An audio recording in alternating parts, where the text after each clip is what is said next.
Hey, welcome to the Healthful Woman Podcast, the fastest growing podcast in women's health. Today's Monday, June 19th, 2023. This week and next week, I am joined by Dr. Tamar Goldwaser, our resident expert in prenatal genetics, to talk about carrier screening. Now, Tamar and I podcasted about the basics of carrier screening a few years ago, so you can definitely check that one out. But now we're going to the next level. Today, we're going to talk about the case for universal, expanded carrier screening. And next week, we're going to talk about some really fascinating situations with carrier screening where the mother who's getting screened might actually learn something about her own health and future health from carrier screening, which is not the reason the carrier screening is done. Really interesting stuff. Carrier screening is a rapidly expanding field, and Tamar is one of the national leaders in this process, truly national leader. And we are very lucky to have her on our team and on the podcast. Okay, reminder for all of you listening on Apple or Spotify, we would really appreciate it if you could rate this podcast, preferably with 5 stars. Please do leave comments. I read them all. I really appreciate them. Also, reminder, please email us any questions you might have for our mailbag. The more questions we get, the more mailbag podcasts we're going to do. To send those in, you can email them to hw@healthfulwoman.com. Or you can also go to our website, www.healthfulwoman.com, and just click on the link that says, send us your questions. All right, thanks for listening. See y'all next week. Welcome to today's episode of Healthful Woman, a podcast designed to explore topics in women's health at all stages of life. I'm your host, Dr. Nathan Fox, an OBGYN and maternal fetal medicine specialist practicing in New York City. At Healthful Woman, I speak with leaders in the field to help you learn more about women's health, pregnancy, and wellness. Dr. Tamar Goldwaser. Tamar, welcome back to the podcast. How you doing? Thanks. I'm great. Thank you. Thanks for having me. So we're here to talk about the wonderful world of genetics, the WWG, the best the best world there is. And we're doing an update on carrier screening, or carrier screening phase 2, or a carrier screening advanced level course. We did a podcast 3 years ago now in July of 2020 on sort of the basics of carrier screening. It wasn't a basic podcast. We went pretty deep into it, but sort of like an introduction to it. And so our listeners can obviously refer back. But we got more to talk about. Carrier screening is really front and center now, yes? Absolutely. Beautiful. My favorite topic. It really is fascinating because there's so much, there's like the science behind it and the medicine behind it and sort of like the practical nature of it, but there's so much else. There's sort of, there's cost, there's different labs, there's geographic variability, there's all this confusion and disagreement of what to do with, race and ethnicity.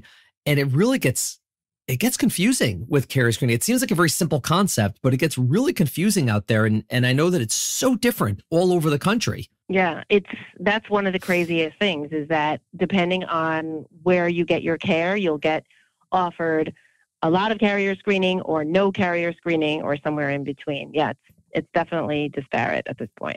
And I know that you were part of, I guess, a committee or a group or something, a consortium to address this on a national level. So talk about that a little and impress all our listeners with how cool you are and famous.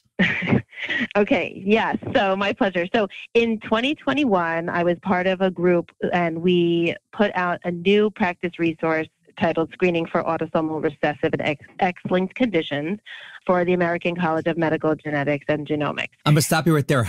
Tell me about this group. How'd you get selected to be in this group? This super high powered group. So I'm a member of the American College of Medical Genetics because I'm a board certified medical geneticist and I've stayed involved. That's how I keep connected and learn what's new in genetics. And I've always been part of there's a group called the Practice Guideline Group, and I've been involved in several of them, and this was the most recent one. Cool. I think that they asked me to do it because, I represent the OB side of genetics, whereas some other people do genetics from the pediatric side or from the lab side. So I spend all day with the OB department or OB patients, and so it brings a different piece to the puzzle. Okay, so you're part of this, elite squad of medical geneticists, like the A-team of medical geneticists brought in, and you guys are sitting around a table. And what is the problem you're trying to solve while you're sitting around talking about this? All right. So the problem is that the old model of carrier screening had some issues. So it used to be, and it probably still is in a lot of places, that depending on your reported ethnicity or reported background, you were offered different tests. And this was done initially because genetic testing in general was very, very expensive. And so public health and doctors wanted to be mindful of the cost and not recommend expensive tests in groups of patients who are very unlikely to need the test or to have a positive result. But a lot has changed. So first of all, genetic testing has become much more efficient.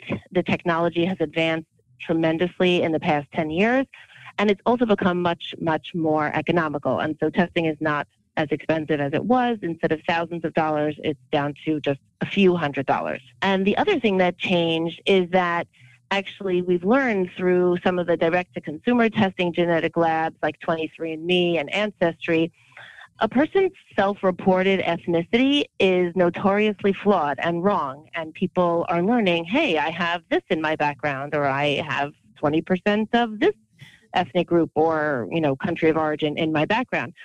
And this is because over the past several decades, there's been a lot of population mixing or blending. So it's a beautiful thing in this country, but people don't live in their silos the way we used to think of it. And so for those reasons, we said only offering genetic testing to some patients was not fair or equitable. It wasn't providing good care to all of our patients.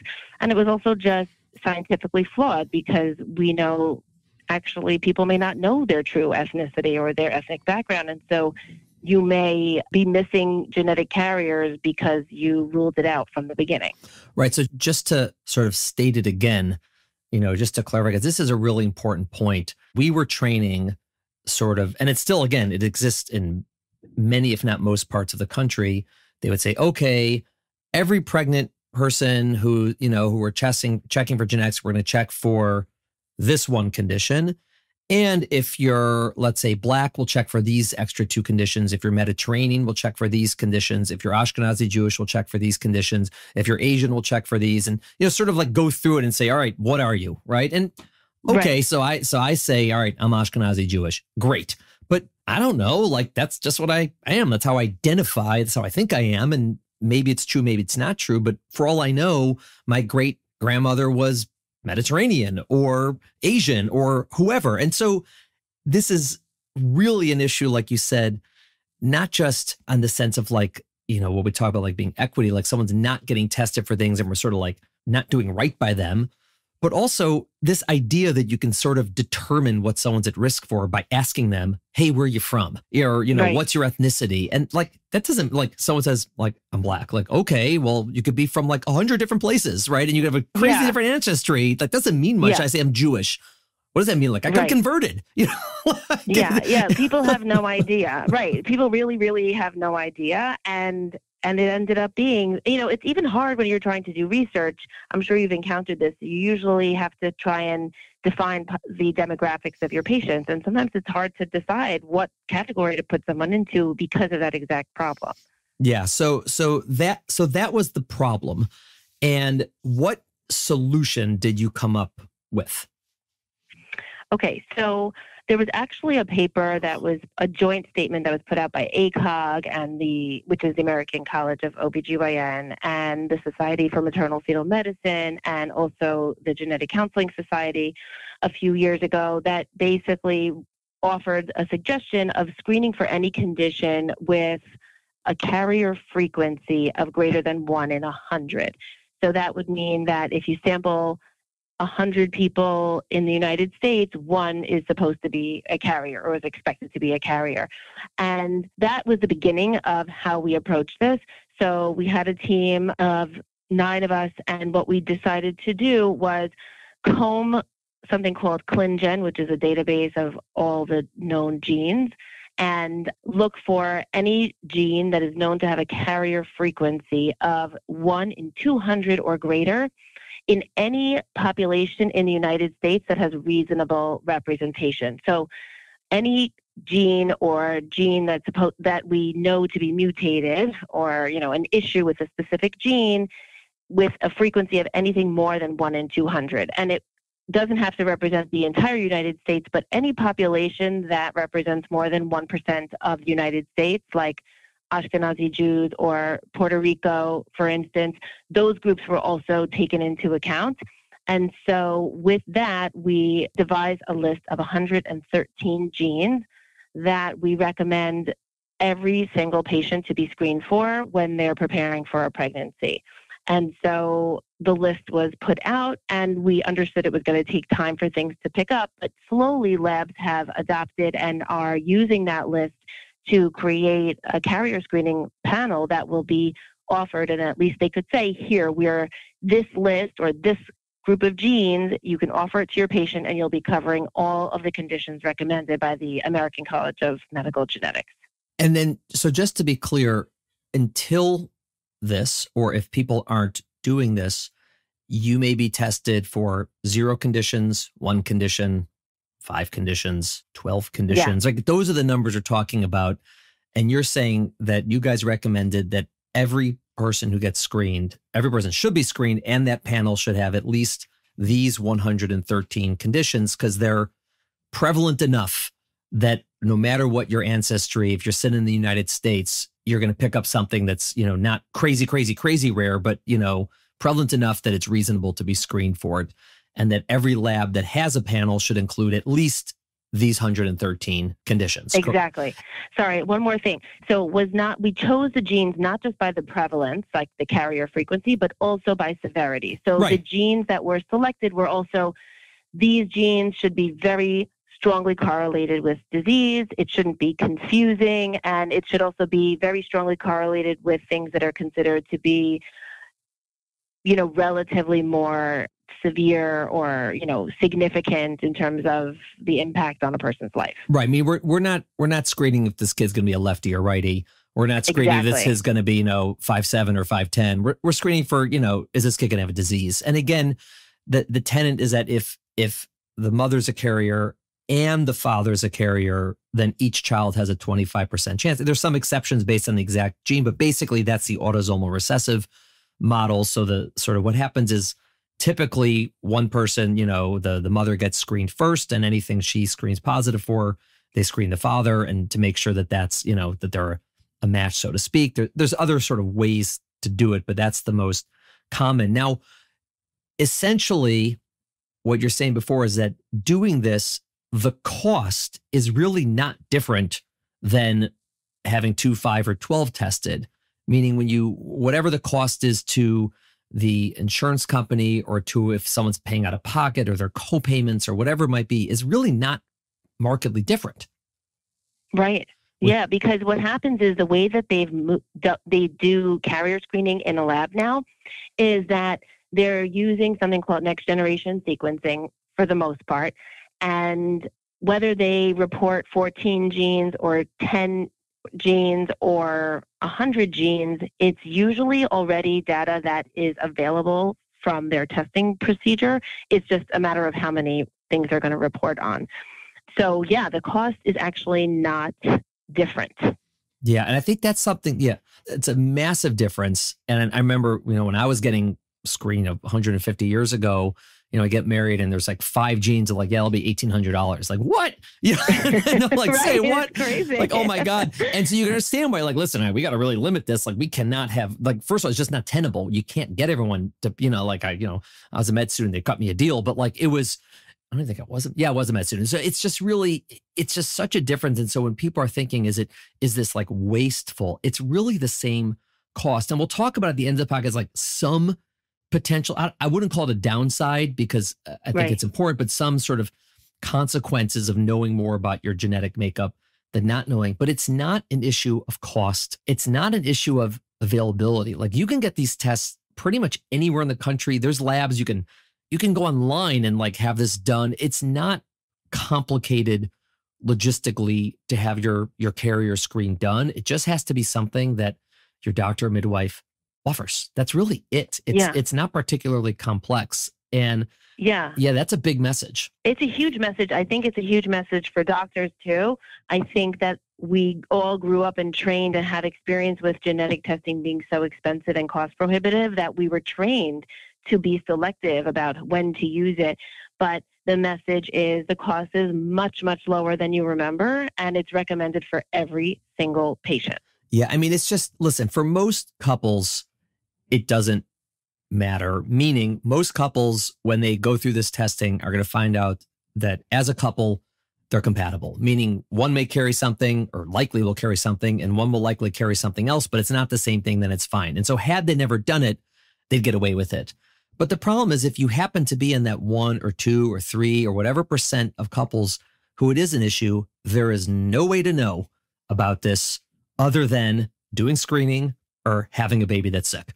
That's it. Right? Absolutely. Because these things, they don't pop up in your family history, because you have to actually procreate with someone who's also a carrier. So if I'm a carrier of Tay-Sachs, I very likely will not have anybody that I know about in my family who ever had Tay-Sachs.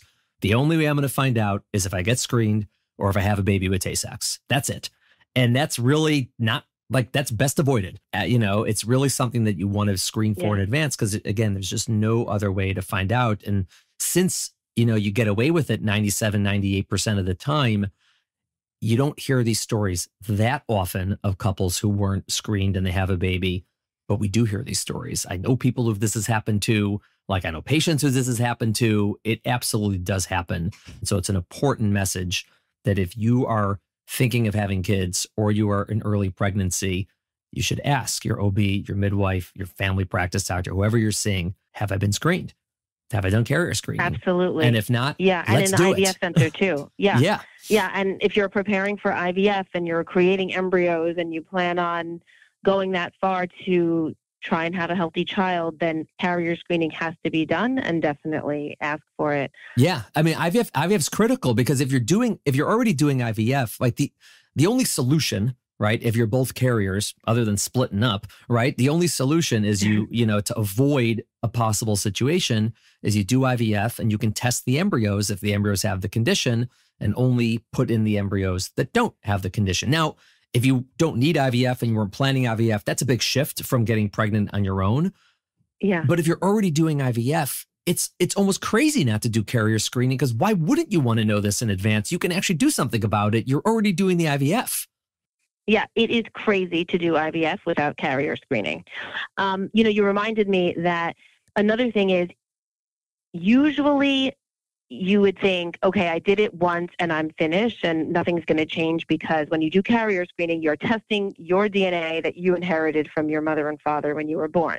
However, if you did carrier screening more than a few years ago, you might not have had adequate carrier screening given the new guidelines of the 113 conditions and beyond. And so I think it's also worth readdressing and with each pregnancy, at least, with each planning of a new pregnancy and with each new reproductive partner. So if you've done it in the past with another partner, don't remember exactly how it worked, but it all worked out, and now you're having a new reproductive partner, it's worth taking another look at carrier screening. Yeah. And also, just to be clear, the guidelines that you came out with, which have 113 conditions, that's the floor, meaning that you're saying that's the quote unquote bare minimum that should be tested. But there are panels currently that test over 500 conditions. I mean, there's a lot more than 113 that are out there.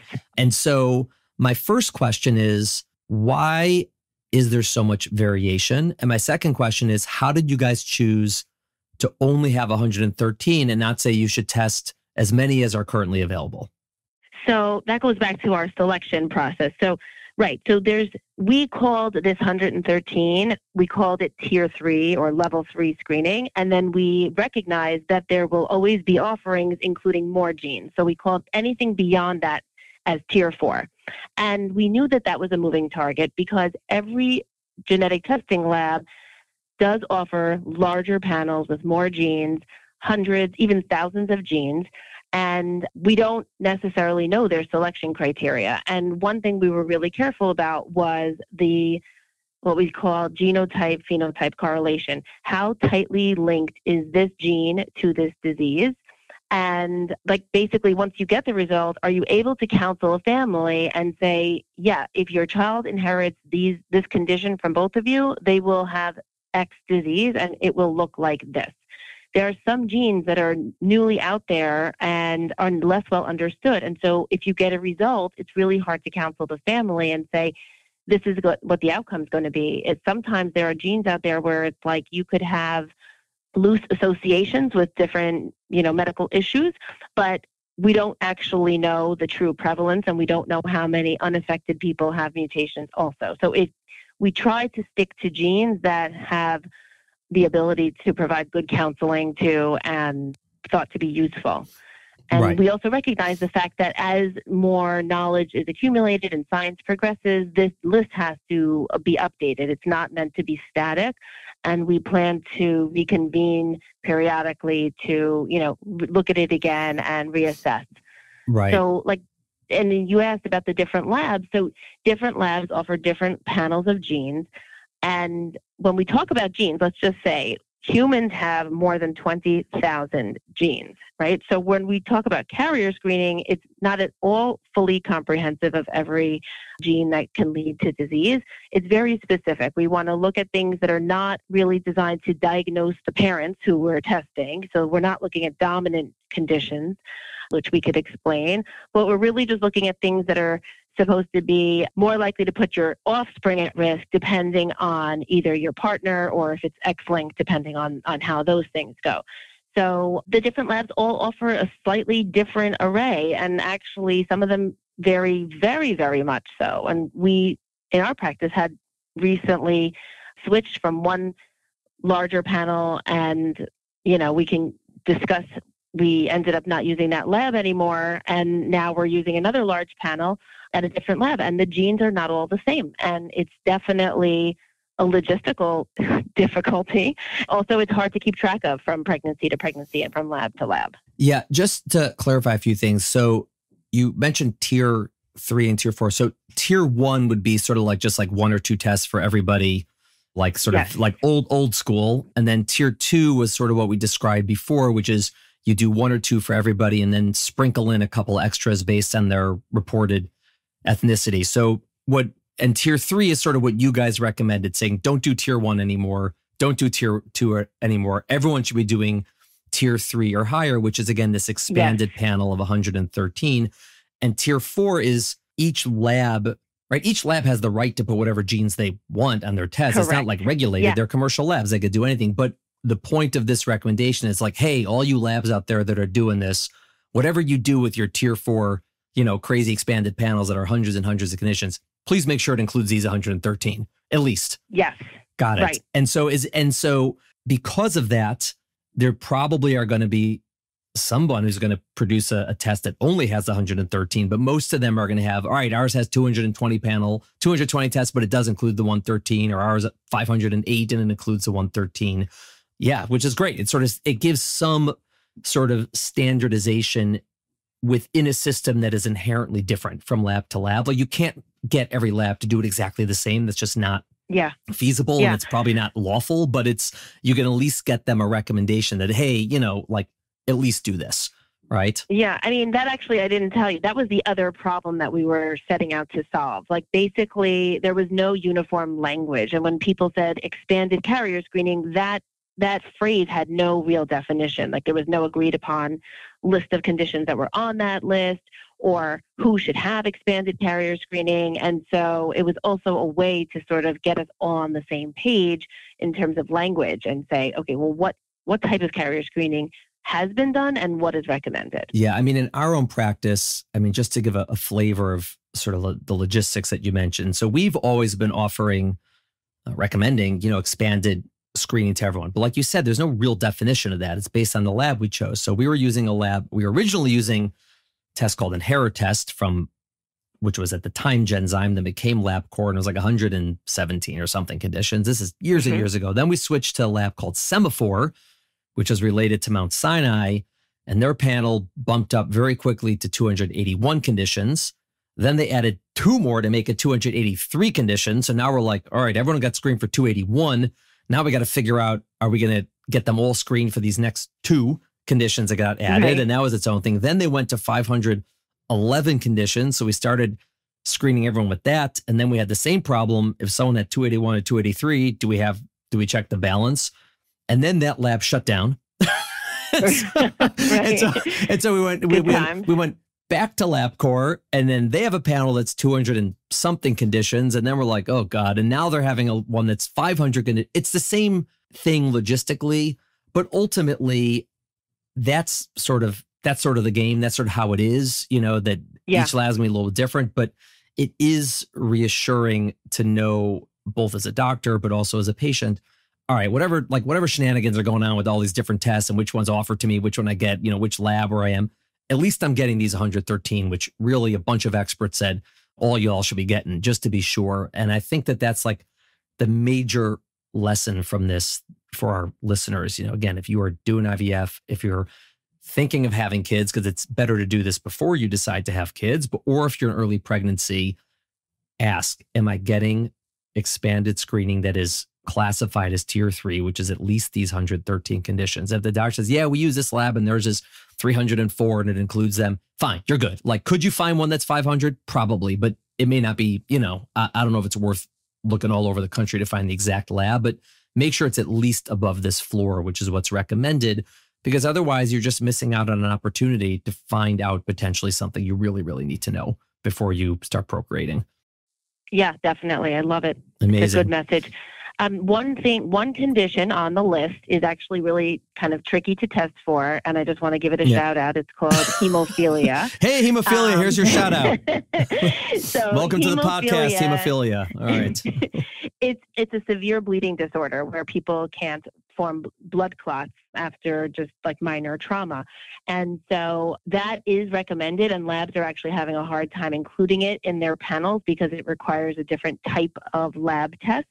And so if you have a family history of hemophilia, then you have to be sure to report it, and doctors need to know to ask about it. Or, if someone says that they're worried about hemophilia, talk to your lab, call them and see if they could test your patient for that as well. Right.